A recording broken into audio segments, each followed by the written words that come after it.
On July 17, 2014, Eric Garner died in Staten Island, New York City, after a New York City Police Department, NYPD, officer put him in what has been described as a chokehold for about 15 to 19 seconds while arresting him. The New York City Medical Examiner's office attributed Garner's death to a combination of a chokehold, compression of his chest, and poor health.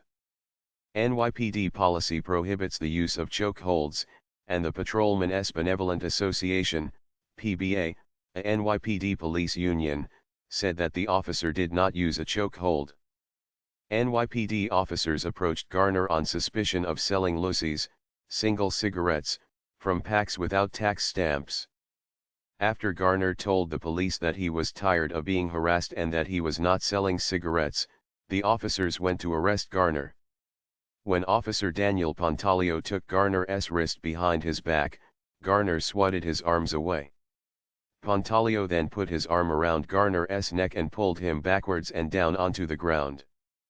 After Pontalio removed his arm from Garner's neck, he pushed Garner's face into the ground while 4 officers moved to restrain Garner, who repeated "I can't breathe" 11 times while lying face down on the sidewalk. After Garner lost consciousness, officers turned him onto his side to ease his breathing. Garner remained lying on the sidewalk for 7 minutes while the officers waited for an ambulance to arrive. The officers and EMTs did not perform CPR on Garner at the scene, according to a spokesman for the PBA.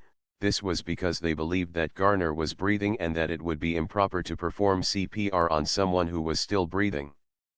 The medical examiner concluded that Garner was killed by compression of neck, chokehold, compression of chest and prone positioning during physical restraint by police.